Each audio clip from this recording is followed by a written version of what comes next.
안녕하세요. 손유빈입니다. 미국 소비자 물가지수 발표를 앞두고 투자 심리가 급격하게 얼어붙었습니다. 그래도 또 다양한 뉴스에 개별 종목들의 움직임은 활발한 모습을 보였는데요. 투데이 안경 코리아마켓과 함께 주목할 모멘텀 그리고 전략 오늘도 세워보겠습니다. 오늘장 마무리 주식으로 시장 상황 정리해봅니다. 정경민 차장님. 네, 정경민의 오늘장 마무리 주식은 신세계입니다.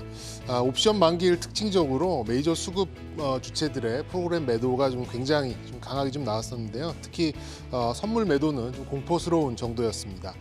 지수 관련주인 삼성전자와 SK하이닉스를 잡아두고 내수주에 집중하는 메이저의 수급이 굉장히 인상적이었는데요. 잠시 후에 우울한 시장에서도 남달라 보이는 그런 종목들 소개해드리도록 하겠습니다. 네, 사영관 차장님 오늘장 마무리 주식 어떤 종목인가요? 네, 사영관의 오늘장 마무리 주식은 모트렉스입니다. 구글 안드로이드 오토 그리고 애플 카플레이 인증을 보유한 업체이고요. 자율주행 관련주로 관심을 뜨겁게 받고 있는 그런 기업입니다. 자회사로 전기차 충전 사업까지 주목을 받고 있기 때문에 잠시 후 하락장 속에서도 모멘텀이 유효하게 살아있는 기업들 소개해드리도록 하겠습니다. 네, 이런 어려운 장세에서도 상승을 향해 가는 종목들 저희가 좀 만나보도록 하고요. 김성준 부장님의 오늘장 마무리 주식 만나보겠습니다. 네, 김성준의 오늘장 마무리 종목은 심텍입니다. 최근 퍼가 3.3배, 현저한 저평가 국면이다라는 보고서 이후에 약세장에도 불구하고 상대적으로 주가가 선방하고 있는 모습을 보여주고 있습니다.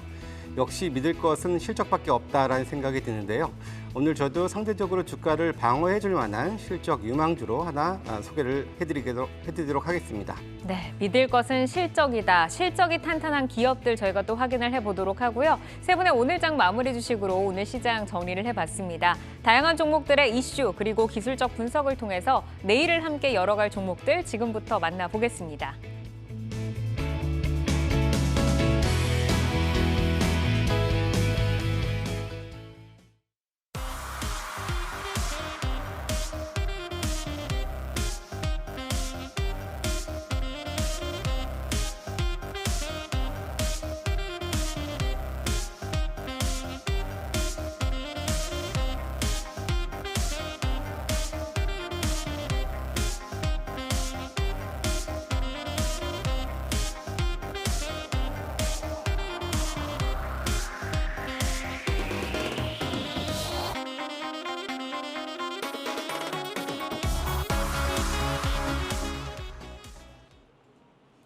시총 상위 종목으로 시장을 가늠해보는 시총 상위 특징주 시간입니다. 오늘은 코스피 시총 1위 삼성전자, 그리고 시총 3위 SK하이닉스 집중 점검을 해보겠습니다.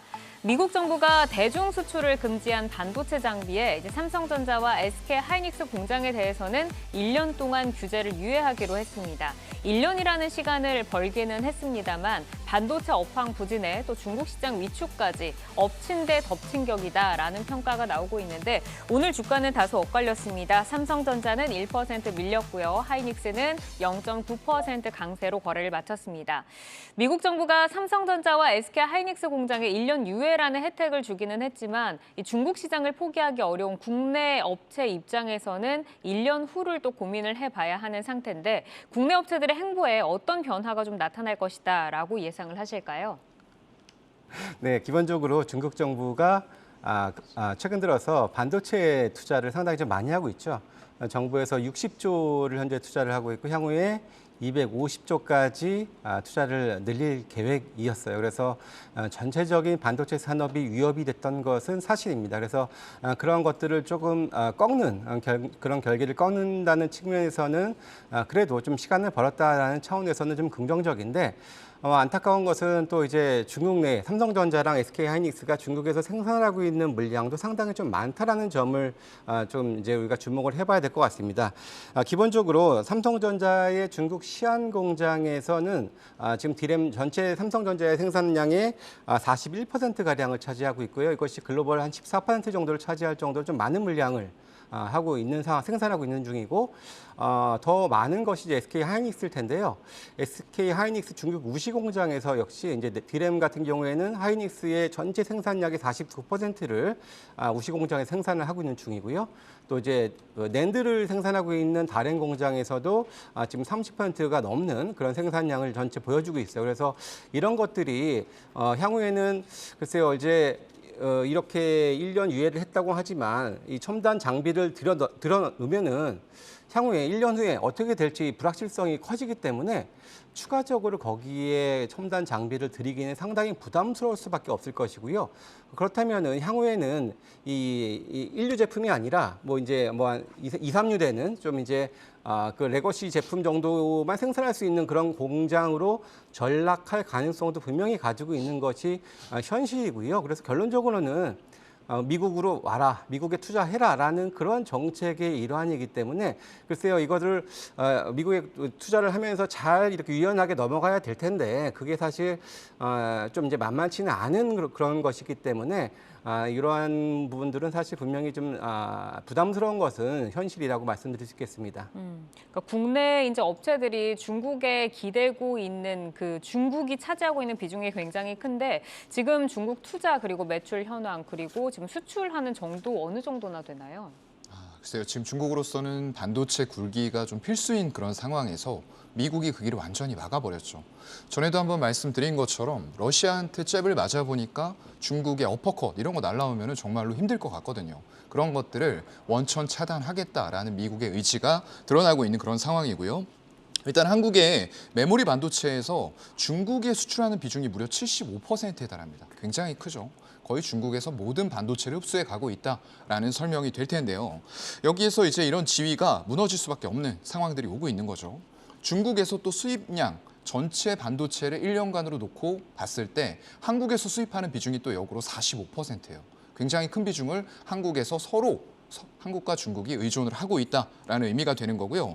그렇게 됐을 때 결국에는 중국이 이제 여러 가지 미국과 함께 우리나라에게 건넨 정책들을 가지고도 반도체 보복을 할 수 없다라는 부분들이 이런 데서 드러나는 거죠. 그래서 일단 시안 쪽에 보면은 낸드팹이 있습니다. 그리고 SK 하이닉스, 우시, 디램팹 이런 것들 운영을 하고 있는데 이것과 관련된 직접적인 규제가 중국으로부터 나오기는 좀 힘들다라고 저는 좀 생각을 하고 있고요. 일단은 삼성전자 낸드 캐파의 38%가 중국에 있고요. 그리고 SK 하이닉스 디램 캐파의 44%가 중국에 구축이 되어 있습니다. 이런 부분들 보았을 때 향후에는 중국이 아닌 타 지역에서 이런 캐파의 증설이 일어날 가능성이 상당히 높다라고 보이는 부분들입니다. 당장 이제 대중 반도체 수출 통제 조치를 한 이후에 뭐 실적 전망을 하향 조정하는 기업들도 등장을 하고 있고 미국 반도체 장비 업체 KLA 그리고 램 리서치는 중국 시장에 파견했던 기술자와 직원들을 철수를 시키는 등 발빠르게 좀 대응을 하고 있습니다. 이렇게 이제 대중을 규제를 하게 되는 게 글로벌적으로 봤을 때는 그 반도체 업황 그리고 성장에 좀 어떻게 영향을 미치게 될까요? 글쎄요. 일단은 그 반도체 장비 시장에서 한 60% 이상이 어플라이드 머티리얼즈 그리고 ASML, TEL, 램리서치, KLA 이런 업체들에 쏠려 있어요. 그리고 전체 세계 10대 반도체 장비 회사들을 보게 되면은 거기에 미국 기업이 4곳 그리고 일본 기업이 3곳이 포진이 되어 있습니다. 각각의 점유율은 지금 40%, 20%예요. 이 7개를 합치면은 세계 시장에서 점유율이 60%에 달한다는 겁니다. 그만큼 과점적인 지위들을 이미 중국과 러시아 같은 반미 세력들에서 점유를 하고 있다는 거죠. 그래서 굉장히 중국에게는 심각한 위기가 될 수밖에 없는 그런 상황이고요. 중국 업체들 모두 다 합쳐도 장비 시장에서 1.5%밖에 차지하지 않습니다. 거의 없다고 봐야 될 것 같아요. 존재 자체가 거의 무의미하다, 지금까지는요. 그런데 이런 중국에 대해서 국영 반도체 기업 양쯔 메모리 테크놀로지에서 직원들을 철수시킨다라는 뉴스가 나온 거죠. 그렇게 되면은 중국 내 반도체 생산하는 기업들에 대해서 지원을 전면적으로 중단하겠다라는 부분이 나온 겁니다. 그렇게 되면은 기존에 설치된 장비뿐만 아니라 설치가 완료되지 않은 장비에 대해서도 더 이상 지원 안 해줄게라고 선언을 한 거예요. 그렇게 된다고 하면은 지금 중국 반도체 굴기를 조금 이제 초입 삼아서 미국에도 맞서려는 그런 계획들을 가지고 있었는데 이걸 완전히 무산시키는 부분들이 나온 거고요. 일단 AMAT는 국경절 이후에 중국에 떠날 것을 통보를 했고요.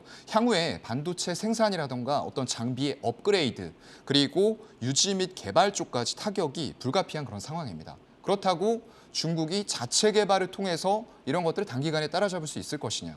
엄청나게 아직은 초격차가 벌어져 있고요. 특히나 미세 공정, 극자외선 공정 이런 것들이 진행되고 있는 단계이기 때문에 중국이 자체적으로 반도체 독립을 할 수 있다라는 가능성은 제가 봤을 때는 0% 보고 있는 그런 상황들이에요.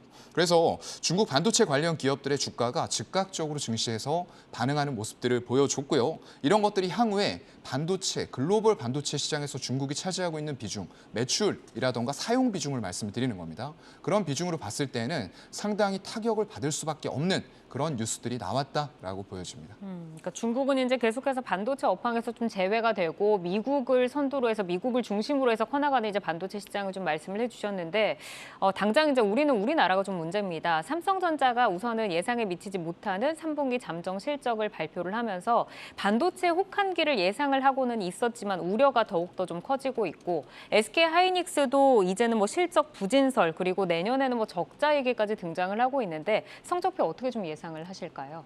네, 기본적으로 이제 하이닉스의 3분기 영업이익 컨센서스가 대략 한 2조 3천억 정도가 됩니다. 뭐 최근 들어서 뭐 환율이 지난 2분기보다 올라오긴 했습니다만은 최근 들어서 디램 가격, 낸드 가격이 모두 지난 분기보다 20%가 넘는 하락을 좀 보여주고 있어요. 그래서 컨센서스를 채우기에는 좀 어렵지 않나라고 보여지고요. 2조 원 내외의 실적이 좀 나올 가능성이 더 높다라고 좀 보여지는 그런 지금 상황입니다. 기본적으로 이렇게 수요가 계속해서 낮아지고 있는 상황에서 반도체 가격이 지금 하락을 하고 있는 이런 악순환 고리가 계속해서 지금 이어지고 있는 그런 구간이기 때문에 이제 4분기도 일단 적자 전환 우려도 있는 상황이고요. 이런 흐름들은 내년 1, 2분기까지도 이어질 그럴 개연성들이 상당히 지금 높은 것이 사실이고 그런 지금 상황입니다. 그럼에도 불구하고 최근 들어서 주가는 좀 상대적으로 좀 안정적인 모습을 보여주고 있죠. 가장 큰 이유는 딱 시작점은 이제 마이크론의 그 5% 감산 소식이 나오기 시작하면서부터 주가가 좀 이제 상대적으로 좀 좋은 모습을 좀 보여주고 있는데요. 일단은 최근 들어서 이 감산은 했습니다만 아직은 작은 수준이긴 하죠. 뭐 추가적인 감산은 더 필요할 것으로 보여지고 앞서서 말씀드렸던 것처럼 중국 공장에서도 이제 향후에는 조금 장기적으로 좀 감산의 여지도 분명히 있는 것 또한 이런 업황의 측면에서 봤을 때는 긍정적일 수가 있을 텐데요.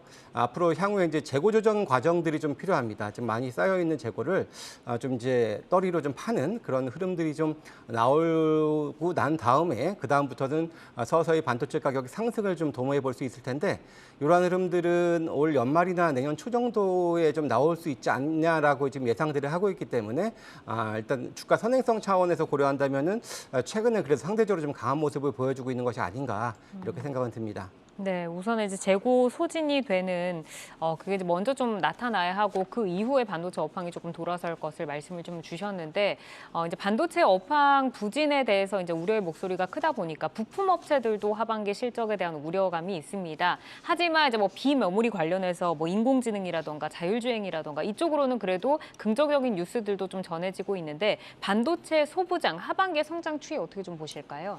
일단은 뭐 2분기까지는 그래도 대부분 양호한 실적을 보여주긴 했는데 문제는 이제 3분기부터 좀 많이 좀 안 좋은 모습들을 좀 보여지고요. 최근에 나오는 리포트들의 내년도 소부장 종목들의 실적 추이를 쭉 보면은 정말 깜짝 놀랄 정도로 좀 많이 떨어지는 기업들이 좀 많이 나타나고 있습니다. 특히나 이런 것들은 특정 종목, 그러니까 삼성전자든 하이닉스든 한 개 회사에 많은 매출을 하는 회사들이 더욱더 좀 안 좋은 모습을 보여줄 수도 있는 부분들이고요. 아무래도 이렇게 한쪽에 많이 매출을 하는 회사 같은 경우에는 이런 단가이나 압력 같은 경우 뭐 지금 본인들도 지금 쉽지 않은 구간이기 때문에 충분히 나올 수가 있고요. 이런 것들은 일부 업체들이 벌써부터 좀 나온다는 얘기들도 좀 들리고 있기 때문에 아마 실적적인 전망에서는 다소 조금 먹구름이 끼어 있다라는 것은 사실입니다. 그리고 기본적으로 소부장 종목 같은 경우에는 이 전방주들 삼성전자나 SK 하이닉스 같은 경우가 먼저 좀 주가가 안정이 되고 추가적인 좀 안정을 도모한 다음에 좀 후행하는 그런 모습들도 좀 많이 보여주고 있기 때문에 삼성전자나 SK 하이닉스의 주가 안정을 먼저 1차적으로 좀 지표 삼아서 보실 필요가 있을 걸로 보여지고요. 그리고 이 소부장 관련 종목들 중에서 좀 볼만한 그런 기업군으로 본다면은 이제 한 개 회사가 아니라 많은 회사에 매출을 하는 그런 회사들, 뭐 대표적으로 뭐 PSK라든지 뭐 ISC 같은 그런 회사들이 조금 이제 관심을 향후에 좀 가져볼 만할 것 같고요. 그리고 또 신제품 효과를 보이면서 실적이 탄탄한 회사들이 좀 있습니다. 주가는 물론 다 같이 많이 빠져 있습니다만은 뭐 SKI라든지 뭐 아까 언급드렸던 ISC도 거기에 해당되는 종목군일 수가 있겠고요. 그밖에 마지막으로는 반도체 장비뿐만 아니라 뭐 2차 전지 장비까지도 같이 하는 그런 회사들도 있습니다. 뭐 동진 세미캠, 뭐 솔브레이 같은 회사들도 향후에 좀 관심은 좀 둘만한 그런 종목군이다 말씀드릴 수 있겠습니다. 네, 반도체와 더불어서 2차 전지까지 이제 동시에 좀 겸업을 하고 있는 그런 종목들도 관심 있게 보자라고 말씀을 해주셨습니다. 어쨌든 이제 삼성전자와 SK 하이닉스의 주가가 조금 안정을 찾아야 할 텐데 그나마 삼성전자는 이제 이재용 부회장이 주가 부양 의지를 조금 밝히면서 하단이 그래도 어느 정도 좀 방어가 되는 모습입니다. 그리고 이제 찬바람이 불어오다 보니까 배당에 대한 관심도 좀 높아질 것 같습니다. 삼성전자와 SK 하이닉스 주주 환원책 예상 행보에 대해서 좀 들어볼까요? 네, 최근에 삼성전자 쪽으로 외국인들의 매수세가 좀 유입이 되면서 상대적으로 시장 대비해서는 좀 선방하는 모습들을 보여주고 있는 것 같아요. 이재용 부회장이 오만전자 탈출 특명을 내렸다고 하네요. 600만 명의 소액 주주가 엄청나게들 물려있다 보니까 그런 부분들이 총수에게도 좀 부담이 되는 모양입니다. 일단 주주가치 재고에서 TF를 신설을 했다고 하고요. 이런 주주환원책을 검토를 할 텐데 아마 주요 골자는 배당 쪽이 되지 않을까라고 저는 좀 보고 있습니다. 일단 근데 배당이라던가 이런 부분 물론 중요합니다. 그런데 그것보다도 더 중요한 부분들이 사실상 있죠. 그동안에 메모리 쪽에서 굉장히 잘해오면서 글로벌 탑업체로 거듭이 났고요. 그런데 지금 메모리 반도체 시장은 전체 반도체 시장에서 23%밖에 안 돼요. 그럼 나머지 77% 정도는 누가 가지고 있느냐? 이제 TSMC 같은 업체들이 비메모리 시장에서 활약을 하고 있는 거거든요. 매출도 추월을 했죠. 그래서 지금 신사업 쪽에서 파운드리라던가 이런 쪽을 야심차게 밀어붙이고 있는 이유가 더 큰 시장에서 이런 점유율들을 끌어와야지만 살아남을 수 있다라는 절박함들이 결국은 신사업에 대한 투자로 이어지고 있는 건데 아직까지는 격차가 많이 벌어져 있어요. 그때도 말씀드린 것처럼 세계 최초 양산 이런 게 중요한 게 아닙니다. 얼마만큼 고객 니즈에 맞는 그런 제품들을 정말로 불량 없이 만들어낼 수 있느냐. 이게 중요하기 때문에 결국 빠르게 3나노로 완성시켰지만 애플 같은 업체는 이미 더 낮은 공정에서도 TSMC 쪽으로 넘어갔죠. 그래서 일단 이런 부분들을 바탕으로 해서 결국은 삼성전자에 돈 많습니다. M&A 이런 것들 활발하게 추진하면서 결국엔 실적을 올리고 그 다음 수순이 이제 주주들에게 배당을 확대하는 부분들 이렇게 이어져야지만 주가가 신뢰 있게 회복을 할 수 있지 않을까라고 보고 있습니다. 그렇죠. 기업에 대한 이제 믿음이 올라간 뒤에 배당 정책이 활발해져야지 사실은 장기적으로 더 신뢰가 가는 정책이긴 합니다. 어쨌든 이제 고수율로 고객사를 뺏기지 않고 다시 좀 확보를 하는 그 부분이 좀 필요하다라고 말씀을 주셨고 외국인의 러브콜이 이어지고 있다라고 말씀을 주셨는데 수급적으로는 어쨌든 그래도 외국인들이 들어오고 있습니다. 그래서 우리가 여기에서 많이 빠졌으니까 이제 바닥을 조금 찍었나라고 좀 생각을 해봐도 될지 좀 궁금하고 그리고 부장님부터 혹시 현 시점에서 이제 삼성전자는 SK 하이닉스냐 어떤 종목에 좀 분할 매수로 접근을 해볼까라고 한다면 어떤 종목을 좀 더 보시겠어요? 일단 기본적으로 좀 어려운 질문이긴 한데요. 예, 저는 상대적으로 좀 SK 하이닉스를 좀 더 선호를 합니다. 사실 삼성전자가 원래는 이제 매출 비중이 다양화돼서 더 안정감은 있는 건 분명하고요. 뭐 업계 1인 것은 뭐 자명한 사실이긴 합니다만 최근에 또 다른 좀 사업부도 그다지 좀 좋은 모습을 보여주지 못하고 있는 것이 또 사실이고요. 지금 이렇게까지 지금 업황이 거의 바닥 물론 조금 더 갈 여지는 있습니다만은 그래도 바닥권 근처에서 지금 이제 뭔가 좀 모색을 하고 있는 그런 구간이라고 본다면은 한쪽에 좀 집중되어 있는 그래도 좀 SK 하이닉스가 좀 그래도 좀 분할 매수하기에는 조금 더 좀 적합하지 않겠나라고 좀 생각이 좀 듭니다.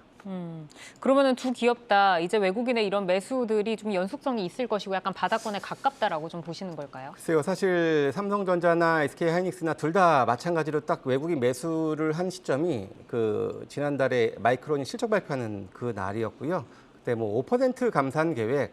물론 이제 SK 하이닉스도 일부 감산을 발표를 하면서 그때부터 또 사 들어가기 시작했는데 당시 환율이 1,430원대였습니다. 이제 환율적인 부분들도 물론 고려를 하지 않았나라는 좀 생각들도 좀 해볼 수가 있겠고요. 그런 것들이 좀 진행되면서 좀 들어오긴 했습니다만은 그렇게 아직까지 추세적으로 들어온다. 여전히 뭐 시장은 많이 좀 불안하지 않습니까? 그래서 그렇게 보기에는 조금 어렵지 않나라는 좀 생각을 좀 들고요. 앞서서도 제가 언급을 드렸습니다만은 기본적으로 이 재고 소진이 딱 나온다라는 것이 그때 한번 좀 강하게 좀 한번 좀 사볼 수 있는 그런 또 주요한 좀 트리거가 될 수 있는 그런 또 모멘텀이 될 거라고 보여지고요. 물론 뭐 반도체 가격이야 반등이야 뭐 이제 내년에 뭐 이제 서서히 올라가겠습니다만 그 자체만으로도 이제 업황의 이제 바닥은 찍었다라는 것을 충분히 확인을 해줄 수 있는 것이기 때문에 그런 것들을 좀 그런 이제 시그널들을 확인해 가면서 그때마다 좀 이제 분할 매수로 좀 접근하시는 것이 좀 좋을 것 같습니다. 네, 알겠습니다. 자, 그럼 이제 사용관 차장님은 어떤 기업에 조금 더 높은 점수를 주시겠어요? 네, 저도 SK 하이닉스 손을 현재로서는 좀 들어주고 싶고요. 다만 이제 이런 생각은 좀 해볼 필요가 있을 것 같아요. 지금의 외국인들의 매수세가 과연 한 최소 12개월에서 18개월 정도로 먼저 선행해서 움직이는 업황 때문에 그런 건지. 그렇다고 하면은 지금 반도체 업계에서는 내년 하반기 정도부터 반도체 시황의 개선을 예측을 하고 있어요. 그렇다고 하면 지금부터 그것 때문에 외국인들이 이런 시장 속에서도 고환율 레벨에서도 삼성전자, 하이닉스를 사는 거냐라고 물어보시면은 저는 아직은 물음표예요. 네, 그래서 이런 연속성들이 언젠가는 끊길 수밖에 없다라고 좀 생각을 하고 있고요. 일단 지수 자체가 크게 무너진 상태다 보니까 이 종목들도 물론 한국을 대표하는 기업들입니다. 시총 굉장히 크고요. 하지만 그런 시장의 휘류에 같이 휩쓸릴 수밖에 없다라고 보고 있고요. 일단 삼성전자 같은 경우에는 화면 보시면 아시겠지만 하이닉스의 흐름이 훨씬 더 좋기는 해요. 삼성전자도 외국인들 꾸준하게 사고 SK 하이닉스도 꾸준하게 사는데 지금 SK 하이닉스 같은 경우는 저는 한 61선 정도면은 이 수급이 마무리되면서 하락 반전을 하지 않을까라고 예상을 했는데 오늘 같은 경우에 오히려 61선 지지선 삼아서 돌파하는 모습들이 이렇게 나와주고 있고요. 삼성전자 같은 경우에는 61선 아직 못 도달했습니다. 그 위에 이제 가고 있었던 35일선, 외국인들이 많이 이용하는 선이라고 35에 대해서는 말씀 많이 드렸죠. 거기가 저항선이 되면서 지금 한 4번 정도가 막혔어요. 최근 일주일 동안에. 그러면서 오늘은 음봉까지 나온 상태고요. 이런 것들이 이제 같이 수급은 들어오지만 여러분들이 이걸 생각하셔야 됩니다. 외국인들이 하루에 사는 금액이 시총 대비해서 얼마나 집중력 있게 사느냐. 이런 부분들을 보셔야 될 것 같아요. 지금 하이닉스 쪽 보시면 삼성전자 오늘 367억 정도 샀네요. 최근에 한 3일 동안 2,400억, 2,200억, 1,000억 산 거 이후로는 지금 매수세가 예전처럼 강하진 않아요. 근데 하이닉스 한번 볼까요? 네, 여기 하이닉스 보시면은 2,130억 최고로 산 이후에도 650억, 460억, 840억, 900억, 오늘도 660억. 삼성전자보다 시가총액이 작은데 사는 금액은 오히려 많죠. 집중력 있게 사고 있다는 겁니다. 그런 흐름이 지금의 주가 차트 파동을 만들었다라고 보이기 때문에 단기적으로는 일단 61선 돌파한 상황에서 121선 98,000원 부근까지는 상승을 할 텐데 그 이후에 수급 상황 지켜보면서 돌파를 하는지 체크해 봐야 될 것 같습니다. 알겠습니다. 이제 두 분은 어쨌든 SK 하이닉스의 손을 들어주셨는데 아직까지도 좀 보수적인 흐름으로 보자라고 말씀을 주셨습니다. 시총 상위 종목으로 시장을 가늠해보는 시총 상위 특징주, 미국 주도 공급망 재편의 업황 우려까지 또 불투명한 시장에 어려움을 겪고 있는 삼성전자 그리고 SK 하이닉스를 중심으로 반도체주를 점검을 해봤습니다. 골이 깊으면 산이 높다라는 이제 증권가의 격언이 있는데 현재 위기가 미래의 기회로 좀 바뀌어 나가기를 바라보겠습니다. 네, 종목을 만나는 즐거움. 종목 맛집 투데이 한경 코리아마켓 이어서 조회수 업앤다운 만나봅니다. 박수진 MC. 네, 주식창 조회수를 통해 투자자분들의 관심 종목 만나보는 조회수 업앤다운. 오늘은 어떤 종목들 올라와 있을까요? 먼저 삼성전자와 카카오 그리고 다시 반등에 나선 LG에너지솔루션을 중심으로 2차 전지주인 포스코케미칼, 코스모화학, 포스코홀딩스 올라와 있는데요. 오늘은 개별 이슈 부각으로 뜨거운 관심을 받은 금양과 조일알미늄 전략 살펴보겠습니다. 금양부터 살펴보면 콩고 리튬 광산 개발 양해각서 체결 소식에 오늘 상한가로 거래를 마쳤는데요. 2차 전지 소재 사업 부분을 강화하겠다고 밝힌 후 관련 투자 행보에 속도가 붙는 모습입니다. 조일알미늄 이어서 보겠습니다. 미국이 러시아산 알루미늄 제재를 검토한다는 소식에 국내 관련주들이 오늘 들썩였습니다. 앞서 중국 감산으로 글로벌전의 알루미늄 가격 상승세 전망으로 관심을 받기도 했었죠. 오늘 주가는 장중 9%까지 올랐지만 상승폭 반납하며 2% 강세로 거래를 마쳤습니다. 그러면 먼저 금양부터 전략 살펴보겠습니다. 콩고 리튬 광산 개발 소식에 오늘 상한가로 마감을 했는데요. 이번 체결이 수산화 리튬 2만 톤을 생산할 수 있는 양으로 전기차 50만 대 분량이라고 하더라고요. 기대 효과가 어느 정도인지 먼저 들어봐야 할 것 같아요. 네, 기대 기대 효과는 오늘 상한가를 만들 정도의 그런 기대 효과라고 봐지고요. 개인적으로는 뭐 내일 이제 상한가로 오늘 끝났으니까 내일 시초가에 과연 따라가 볼만 하냐 안 하냐 이제 이 판단을 좀 하셔야 되는 건데 저 개인적으로는 손 빠르신 분이라면 한번 승부해 볼 만한 이제 그런 매력은 충분히 갖추고 있다. 먼저 결론을 말씀드릴 수 있겠습니다. 상당 부분 이제 테마적인 움직임도 좀 놓여 있는 이제 이런 이슈고 리튬이라는 이슈와 재료가 이제 고공행진을 좀 보이고 있다 보니까 좀 무기력한 급락 가능성도 상대적으로 그렇게 커 보이지는 않습니다. 근데 이제 뭐 저도 속된 말로 이 바닥에 이제 20년을 있는 사람인데 아프리카 쪽에서 뭐 금, 다이아몬드, 우라늄 뭐 이런 특히 이제 채굴권에 대해서 뭐 이렇게 제대로 된 적은 없었거든요. 지역적인 약간 특성이 좀 있고 그리고 이 금양이라는 회사에 이제 자기 자본이 한 200억 정도 되는데 자본금이 200억 정도 되는데 350억에서 400억을 들인다. 이거는 이제 뭐 회사가 이제 내부 유보된 그런 금액이 없다면 외부에서 이제 수혈을 해와야 되는 이제 그런 자금이다 보니까 이런 좋은 의미의 불확실성이 거치면 거칠수록 오히려 상승 탄력은 좀 줄어들기 마련이 아닐까 저는 이렇게 좀 보고 있습니다. 그래서 이제 개인 투자자분들이 이슈에 따른 이제 그런 매수세를 좀 보이고는 있습니다만 반대로 메이저 수급 주체들은 다소간 매도가 컸다라는 점을 좀 감안을 해보면 좋은 의미의 이제 이런 불확실성이 이 종목에 작용하고 있을 때 단기적인 그런 단기적인 이제 그런 접근은 어느 정도는 유효하겠다. 근데 긴 측면에서 봤을 때는 이 공시대로 어떤 식으로 흘러가고 자금 수요를 어떤 식으로 해서 펀더멘탈에 영향을 주는지에 대해서 좀 파악이 돼야 된다. 이렇게 좀 말씀드릴 수 있겠고요. 기술적으로 말씀드리자면 좀 상당히 큰 폭의 그런 좀 하락을 보였다기보다는 좀 기간 조정 양상으로 좀 박스권 하단을 딛고 났었는데 이런 많은 이평선들을 한 방에 뚫어냈어요. 그렇다 보니까 그리고 굉장히 좀 좋은 그런 또 이제 거래량을 좀 보였었죠. 그렇게 본다면 여기에 따른 이제 에너지는 충분하다라고 봐지고 있고요. 일단 저는 이제 과거에 보였었던 이제 그런 지지선을 딛고 새롭게 올라서는 이제 그런 박스권을 좀 예상을 해보도록 하겠습니다. 그래서 지지선 라인 자체는 16,000원 그리고 1차적인 목표가는 한 2만 원 선 정도 바라보시고 손 빠르신 분들은 좀 단기 매매 어떻게 보면 좀 머니 게임이 될 수는 있겠습니다만 충분히 매력적인 에너지를 가지고 있다 이렇게 좀 평가해드리도록 하겠습니다. 네, 좋은 의미의 불확실성이 거치면 오히려 상승 탄력은 조금 제한될 수 있다는 말씀이셨는데요. 그래도 단기적으로는 좀 매력적인 종목이다라는 의견 주셨습니다. 이어서 조일 알루미늄 살펴보겠습니다. 미국이 러시아산 알루미늄에 대한 제재를 검토한다는 소식에 국내 알루미늄 관련주들이 좀 들썩이고 있는데요. 조일 알루미늄의 원자재 공급량 어느 정도 될까요? 대부분은 이제 중국에서 들여오는 걸로 좀 파악이 좀 됐고요. 이 뉴스가 나오면서 런던에서 거래되는 알루미늄 가격이 이제 폭등을 하면서 관련된 알루미늄 종목들이 거의 다 좀 강세를 보였다가 장 막판에 그 상승폭을 좀 덜어내면서 거의 다 좀 음봉을 나타내는 이제 그런 모습을 좀 보였습니다.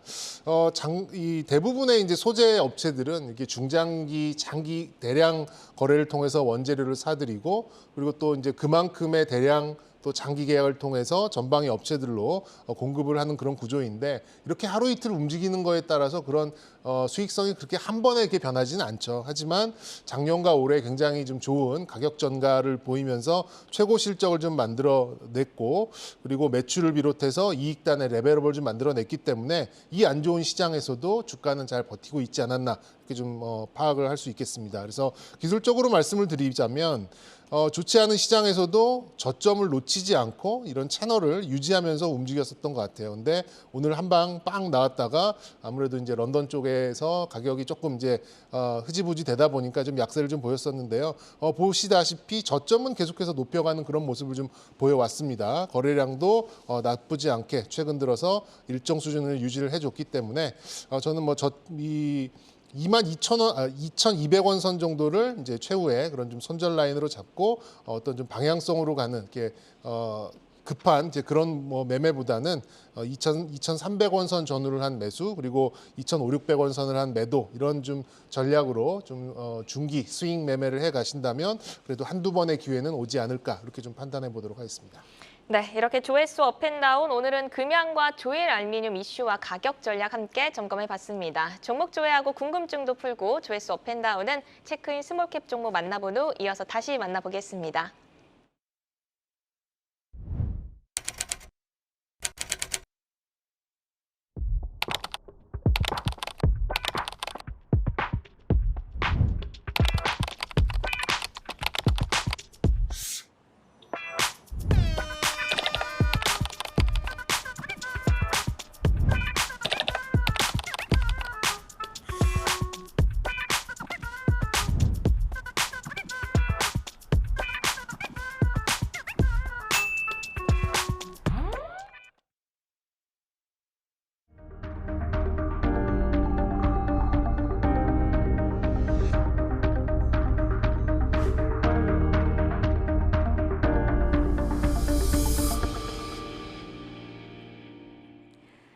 경제와 주식시장의 허리 역할을 하는 중소형주를 만나보는 체크인 스몰캡 이어서 함께하겠습니다.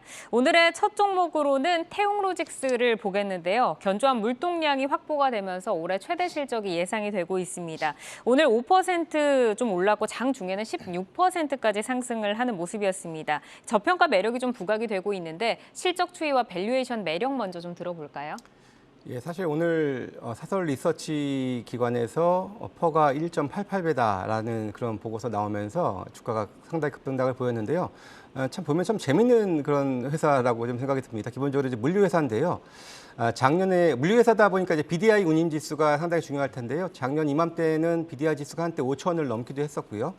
근데 최근에는 이제 1,800대 수준입니다. 근데 작년에 평균보다 올해 상반기에 운임 지수가 한 40% 조금 넘는 하락을 좀 보였음에도 불구하고 이미 작년에 벌었던 실적을 다 순이익 기조는 달성을 했습니다. 상반기에 다 했는데 운임이 꺾였음에도 불구하고 이렇게 실적은 좋아졌다. 이게 상당히 좀 의미가 있었다고 보여지는데요. 이유를 좀 보니까 작년에는 그 ISO 탱커라고 주로 이제 LNG나 수소, 암모니아 같은 거를 이제 물류를 담당을 하는데 작년에 150대를 운영했는데 올해 상반기 500대로 늘렸고요. 그리고 이번 7월 달에 1,000대를 더 추가해서 총 1,500대까지 늘려놨습니다. 10배가 늘는 거죠. 그래서 추가 증가하면서 이렇게 좀 실적이 좀 많이 좀 증가한 것이 아닌가. 이렇게 좀 볼 수가 있는 그런 좀 회사입니다. 기본적으로 실적이 워낙에 탄탄하다 보니까 그럼에도 불구하고 이게 좀 개인 투자자분들만 주로 좀 이렇게 오가는 그런 좀 모습들을 좀 보여주고 오늘도 급등 이후에 보니까 외국인들이 좀 많이 좀 매도를 했는데요. 상대적으로 강하게 끌어가는 뭐 소위 말하는 주포 그런 모습은 많이 보여주진 못하고 있어서 주가 변동성은 큰데 사실 그래도 장기적으로 본다면은 실적적인 측면에서 본다면은 사실 현재 주가는 상당히 좀 그래도 관심을 가져볼 만하다라는 생각에서 한번 준비를 해봤는데요. 차트 보면서 말씀을 드리도록 할게요. 기본적으로 이 회사는 4,400원 혹은 4,300원 정도 수준을 계속해서 좀 의미 있는 좀 방어하는 모습을 많이 좀 보여준 것은 사실이고요. 지난번 1분기 실적할 때 한번 급등했고 그리고 무상증자도 한번 있었고요. 2분기 실적할 때도 한번 또 이제 급등하는 모습을 좀 보여주기도 했었습니다. 그래서 이게 실적 관련된 힘은 상당히 좀 살아있다라고 볼 수가 있겠는데 일단 그런 차원에서 본다면은 물론 어려운 시장이지만 좀 밀렸을 때는 그래도 한번 좀 사보고 실적 발표를 기다려볼 만한 그런 회사라는 생각에서 한번 오늘 소개를 해드렸습니다. 네, 지금 보면은 이제 2거래일 연속 빨간불을 켜기는 했고 거래량이 계속해서 죽어 있다가 오늘 좀 거래량이 터지면서 외국인의 그 매물을 개인이 좀 받았습니다. 연속적으로 계속 상승 좀 이어갈 수 있을까요? 기본적으로 앞서도 말씀을 드렸던 것처럼 평상시에 거래가 그렇게 아주 활발하지는 않은 종목이긴 해요. 그리고 저가주죠, 상대적으로. 그러다 보니까 기본적으로는 등락은 많이 좀 큽니다. 그리고 요즘에 보면은 개인 투자자 많은 종목 아무래도 시장이 좀 좋지 않다 보니까 약간 좀 투매성의 모습들도 많이 보여주거든요.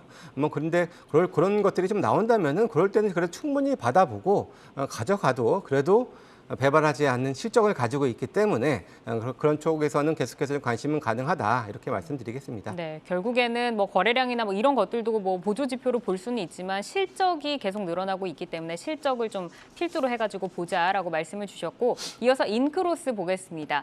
넷플릭스가 11월부터 광고 요금제 도입을 결정을 하면서 광고 시장 확대에 대한 기대감이 커지고 있습니다. 자, 인크로스는 어느 정도까지 확장이 될 수 있을까요? 일단은 국내 3위의 디지털 광고 업체입니다. 최근에 이제 말씀해주신 내용으로 인해서 광고 요금제 도입을 하면은 기존에는 이제 시청자들이 시청을 할 때 광고가 없었어요. 그런데 어떤 수익성의 한계에 봉착하다 보니까 이런 좋은 시장을 놓칠 수가 없는 거죠. 플랫폼의 힘이 뭘까요? 많은 구독자들, 많은 사용자들을 안에다 묶어놓고 반복적으로 소비 행태를 만드는 게 플랫폼의 힘이에요. 그렇기 때문에 당장 수익이 나지 않더라도 쿠팡처럼 나스닥에 상장을 한다거나 이런 것들이 이제 플랫폼의 힘입니다. 결국에는 그 사용자들을 바탕으로 해서 어떤 수익 모델을 만들어갈 수 있느냐 이게 가장 중요한 건데 지금 그걸 이제 하겠다라고 선언을 한 거죠. 대신에 구독료를 반값으로 낮춰줍니다. 그럼 나머지 수익 어디서 낼 거야? 이렇게 물어보겠죠. 기업들은 광고를 할 때 타겟팅된 광고를 굉장히 좋아해요. 이 시청자들이 어떤 프로그램을 보고 어떤 패턴을 보여주나 이런 것들을 맞춰서 개개인별로 최적화된 살 가능성이 높은 제품들을 광고해 줄 수 있다라는 게 굉장히 중요한 거고요. 그런 것들은 앞으로 이제 AI라던가 빅데이터 이런 것들에 의해서 더욱 구체화되고 더욱 더 살 가능성이 높게 만들어 줄 거예요. 그래서 과연 이게 넷플릭스만으로 끝날 거냐? 그렇지 않습니다. 지금 글로벌 OTT 업체들이 완전 격전지 상에 놓여 있다라고 저는 생각이 되고요. 어떤 애플 TV라던가 이런 쪽들이 전부 다 같이 하고 국내사들도 지금 적자에 시덕이고 있기 때문에 결국에는 이런 쪽까지 전부 다 광고 요금제를 도입을 할 것이다. 그런 속에서 수혜를 충분히 받을 수 있다라고 보입니다. 그러니까 지금 이제 시대가 좀 달라지면서 어쨌든 플랫폼에서 광고 수익을 챙겨갈 수 있다라는 말씀이신데 네. 재무제표상으로 보면은 뭐 전년 대비해서는 조금 실적이 좀 둔화된 모습이거든요. 지금의 상승을 계속해서 탄력도 이어갈 수 있을까요? 글쎄요, 나스미디어 같은 경우에는 먼저 좀 시작을 했어요. 나스미디어의 이제 상황은 명확합니다. 이런 뉴스들에 의해서 수급이 투신 쪽으로부터 강하게 유입이 됐어요. 이거 보시면 빨갛게 들어와 있는 게 전부 다 수급 상황이 투신으로부터 강하게 들어오면서 주가는 다시 한번 쌍고점 만들고 있죠. 그러면서 33,000원대 돌파 여부를 아마 테스트를 할 것 같고요. 인크로스 같은 경우에는 상대적으로 말씀해 주신 것처럼 실적이 엽기적 상황을 보이다가 이게 SK그룹 쪽에 속해 있습니다. 대주주가 SK스퀘어예요. 그렇다 보니까 자금 지원이라던가 이런 쪽에서는 문제는 전혀 없다라고 보여요. 그래서 지금 2025년도에 넷플릭스가 창출할 이런 광고 시장이 1조 2천억에서 3천억에 달할 것으로 보이는데 1위 사업자인 나스미디어가 그중에서 한 4천억 정도로 가져간다라고 보았을 때 인크로스도 분명히 점유할 수 있는 부분들 클 것 같고요. 말씀해 드린 대로 글로벌 OTT 업체 그리고 국내에서 적자에 허덕이고 있는 업체들도 전부 다 이런 것들을 도입을 한다라고 했을 때는 시장이 굉장히 커질 수 있다라는 부분들은 명확할 것 같습니다. 네, 인크로스는 SK스퀘어가 대주주로 있고 유보율이나 영업이익률도 굉장히 높은 모습을 보여주고 있습니다. 자, 이어서 박수진 MC와 함께 조회수 업앤다운 이어서 만나보겠습니다. 네, 주식창 조회수를 통해 투자자분들의 관심 종목 만나보는 조회수 업앤다운. 모멘텀에 따라 희비가 엇갈린 다양한 종목들 올라오고 있는데요. 2년 5개월 만에 거래가 재개되면서 이목이 집중된 신라젠과 관련주인 M2N, 그리고 역시 2차 전지주인 에코프로비엠, 에코프로, 그리고 미래나노텍 등이 올라와 있고요. 이노룰스와 휴림 로봇 등도 보이고 있습니다. 이번 시간에는 미래나노텍 한번 살펴보겠습니다. 2차 전지 음극재 소재 전문 기업인 한국메탈실리콘과 M&A를 위한 양해각서를 체결했다고 밝혔는데요. 2차 전지 소재로의 전환에 대한 기대감이 확산되고 있습니다. 오늘 하락장 속에 21선 지켜주면서 오늘 4% 상승한 15,000원에 마감을 했는데요. 보시면 기존 광학필름 사업에서 2차 전지 소재로서의 전환에 속도가 붙는 모습입니다. 21선을 딛고 다시 올라왔거든요. 추가 상승 여력 차장님 어떻게 보실까요? 굉장히 높다고 보고요. 뭐 사실 저기에 나왔었던 종목들 중에 펀더멘탈하고 상관없이 몇 안 되게 좀 따라가 보고 싶은 그런 움직임을 좀 가지고 있는 그런 종목이다고 개인적으로 좀 말씀드리고 싶습니다. 충분한 가격 조정을 받았음에도 일정 부분 뭐 저점을 좀 지키면서 올라오는 그런 모습이 굉장히 좀 인상적이었고요. 높은 수치의 거래량도 추가 상승에 대한 에너지로는 뭐 부족하지 않다. 저는 이렇게 좀 평가를 하고 싶습니다. 지금 이제 현재 그 탄산 리튬, 그러니까 중국 쪽에서 탄산 리튬에 대한 이제 1톤당 가격이 이제 우리 돈으로 1억을 넘었다라는 소식에 그리고 이제 국내에 있는 이제 비축분도 사실 며칠 굉장히 좀 부족한 상황이다. 뭐 이런 좀 얘기가 나오면서 오늘 이제 탄산 리튬, 수산화 리튬 관련된 종목들이 뭐 거의 다 좀 상승을 보였었고 그렇다 보니까 이제 폐배터리 종목들까지도 강세를 좀 보였었는데 중국의 정제 시설도 이제 지난 여름에 폭염으로 인해서 좀 가동이 좀 중단이 됐었죠. 그렇다 보니까 이 여파가 내년 여름까지 갈 가능성이 높다 이런 얘기가 좀 나오면서 계속된 그런 리튬 가격의 상승을 보여주고 있는 것이 아닌가 이렇게 좀 파악되고 있습니다. 역시 이제 말씀해 주셨듯이 기존 사업은 뭐 계속하고 있는 부분입니다만 큰 부가가치를 내기에는 좀 어려운 그런 사업이죠. 그렇다 보니까 계열사인 미래 첨단 소재가 이제 수산화 리튬 공급 계약을 체결하고 수산화 리튬은 그러니까 탄산 리튬은 이제 보통 LFP 쪽에 이제 전구체에 이제 소위 말해서 이제 버무려서 이제 만드는 거고 수산화 리튬은 이제 삼원계에 많이 사용을 하죠. 리튬하고 니켈하고 이제 잘 붙는 이제 그런 성질이 있다 보니까 내년 수요에 대응하기 위해서 이제 증설 이슈까지 좀 가져가고 있다 보니 리튬 가격이 폭락하지 않는 한 저는 하락 그 박스 하단은 계속해서 좀 지켜줄 것이다 이렇게 좀 예상을 하고 있습니다. 개인적으로는 뭐 차트로 본다면 종가 기준으로는 12,000원 뭐 이 밑으로 갈 것 같지는 않아요. 그래서 뭐 단기적으로 보시더라도 지난번 저점 뭐 한 13,000원 정도의 일단 손절을 좀 잡으시면 좋을 것 같고 저는 뭐 몸통 기준으로 한 7, 8천 원까지 이번 상승이 좀 이어지지 않을까 개인적으로 이렇게 좀 판단을 하고 있습니다. 일단 뭐 내일 한번 좀 따라가 보시는 것도 뭐 좋은 전략이 될 수 있겠다. 이렇게 좀 공격적인 말씀을 좀 드려보도록 하겠습니다. 네, 이번 조회수 업앤다운은 2차 전지 소재 전환에 속도가 붙고 있는 미래나노텍 점검해 봤습니다. 모멘텀에 따른 성장성 가시화 잘 확인하시면서 대응해 나가셔야겠습니다. 종목 조회하고 궁금증도 풀고 조회수 업앤다운 종목들은 주식창을 통해 확인하실 수 있습니다.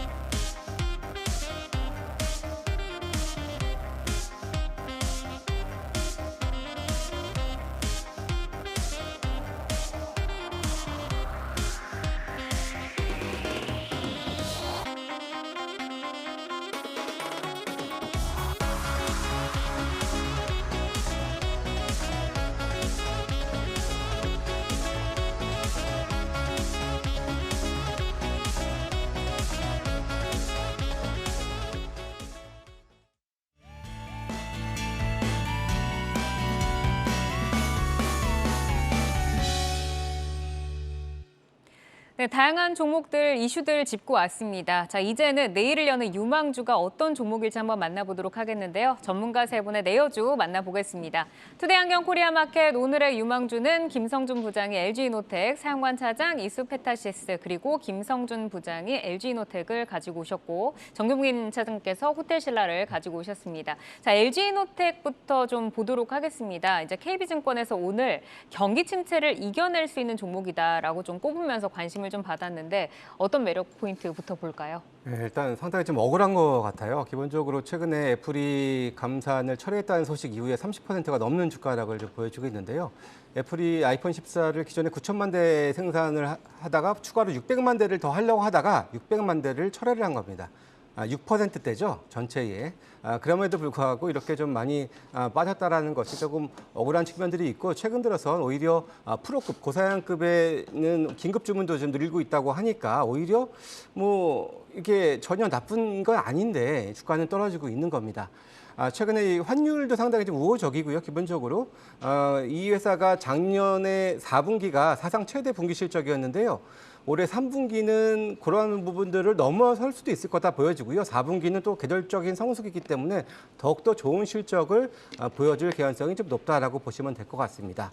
거기에다가 이제 XR 기기가 이제 향후의 미래 성장 모멘텀이 될 텐데, 물론 아직까지는 크게 늘어나지는 않습니다만 내년 1분기 애플을 시작으로 해서 많은 업체들이 이 시장에 뛰어들거든요.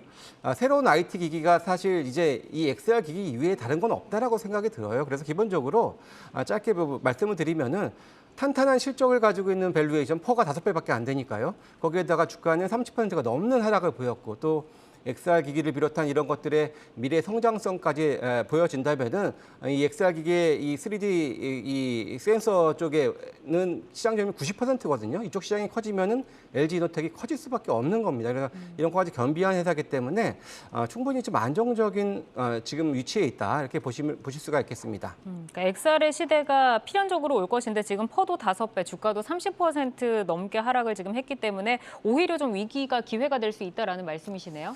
예, 일단 시장이 좀 워낙에 좀 어렵다 보니까 이런 것들이 되게 좀 이렇게 좀 잘 귀에 좀 안 들어온 건 사실입니다만, 그래도 실적은 배신하지 않는다, 다시 한번 좀 말씀을 드리면서 차트 한번 보도록 하겠습니다. 사실 이 LG이노텍은 기존에 32만 원 선을 저점으로 계속해서 그래도 좀 꾸준한 모습을 보여줬고요.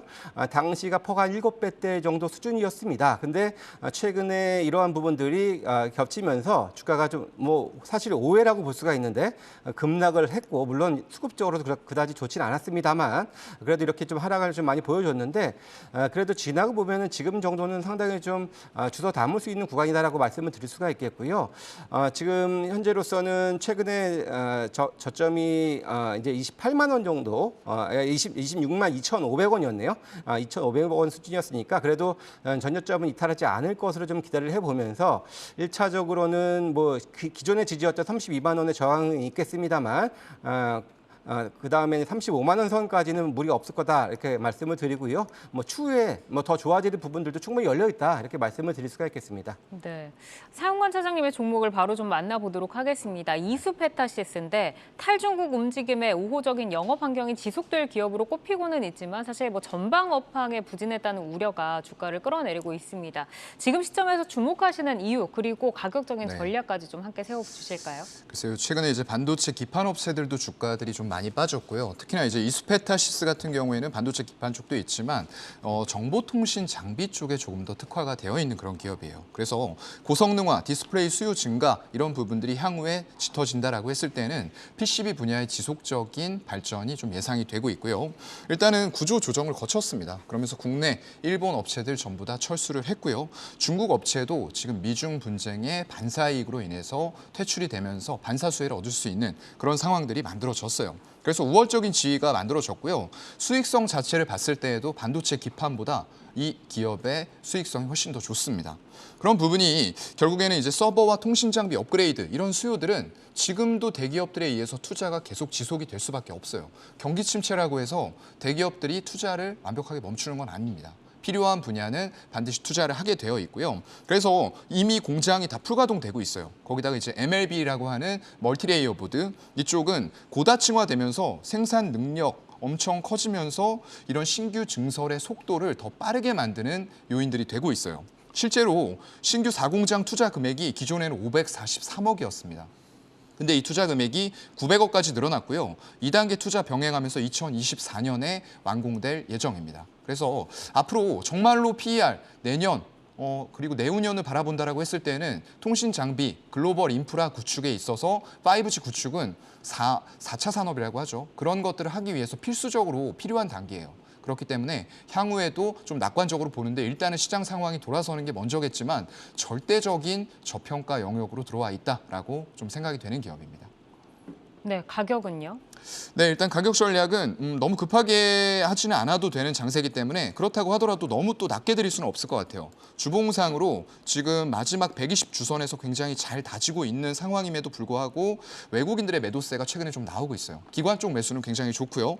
그래서 120주선인 4,800원대 정도까지 열어놓고 분할 매수를 해보실 때 목표가는 내년 예상 순이익을 제가 1,000억으로 잡아서 PER을 4.4배 정도만 잡았어요.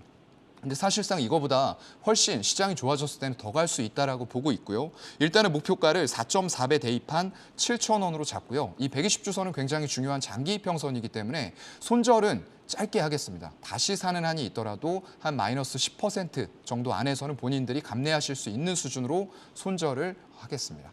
네, 바로 정경민 차장님의 유망주 호텔신라 만나보겠습니다. 호텔 부문은 호조를 보이는데 면세는 또 부진하고 뭐 리오프닝에 따라서 좀 심리는 개선이 됐지만 주가가 크게 오르지는 못하고 있거든요. 지금 어떤 점을 보시는지 가격까지 한번 들어볼까요? 네, 면세를 좀 봐도 되는 이제 그런 시점이 아닐까 좀 보여지고요. 일단 10월부터 시작되는 이제 4분기에는 역시 이제 일본의 리오프닝 이게 좀 감안될 수 있겠고 현재 일본 여행을 위해서 예약이 비자 발급 전보다 3배 이상 늘었다라는 점을 본다면 아무래도 좀 폭발적인 좀 면세점 성장이 좀 이렇게 회복이 일어나지 않을까 좀 보여집니다. 일단 영업이익이 이제 3분기에는 350억 정도 좀 예상되고 있는데 만약에 이제 여행 수요가 급증하는 것들을 좀 감안을 하면 뭐 일각에서는 한 500억까지도 좀 충분히 가능하지 않을까 이렇게 좀 보고 있고요. 최근에 이제 그 뭐 이 기술적으로 보시더라도 기관과 외국인들의 수급이 좀 계속해서 좀 이렇게 계속 늘어오면서 어떤 채널을 계속 지금 잘 형성해주고 있어요. 시장이 급락에서도 크게 뭐 밑으로 주저앉거나 그러지 않고 저점을 계속해서 높여가면서 어느 정도 이제 새로운 채널을 만들어가는 이제 그런 기술적인 특징도 가만히 좀 돼야 되지 않을까 이렇게 좀 생각이 듭니다. 그래서 최근에 이제 누적 순매수도 외국인이 한 100억 이상, 또 기관 기준으로는 한 480억 이상 한 달 동안 좀 쌓여왔기 때문에 이 수준을 무너뜨리는 이제 그런 수급이 나올 것 같지는 않다 이렇게 좀 말씀드릴 수 있겠고요. 좀 대략적으로 뭐 손절 라인은 한 7만 원 정도 이렇게 좀 잡으시면 될 것 같고 매수가는 이제 오늘 종가였던 7만 3천 원 전후 그리고 목표가는 일단 큰 좀 저항선이 지금 지나가는 한 8만 3천 원까지 열어놓도록 하겠습니다. 네, 면세점 이제 수익 개선을 조금 기대를 해본다라고 하셨고 저점을 계속해서 좀 높여가고 있습니다. 자, 이렇게 세 분의 내일을 여는 유망주를 만나봤습니다. 네, 오늘 만나본 이 종목들도 늘 좀 보수적인 그 마인드로 좀 대응을 하시기를 바라겠습니다. 오늘은 LG이노텍, 이수페타시스 그리고 호텔신라 짚어드렸습니다. 저희 방송은 방송이 끝난 뒤에도 유튜브에 내여주라고 검색하시면 다시 보실 수 있습니다. 오늘 이제 CPI 발표에 내일은 어떤 장이 또 될지 좀 궁금한데요. 우려와 기대가 있습니다. 네, 오늘은 김성준 하이투자증권 도곡 WM센터 부장, 사연관 교보증권 여의도 스마트영업부 차장, 그리고 정경민 IBK투자증권 분당지점 차장과 함께했습니다. 세 분 오늘도 고맙습니다.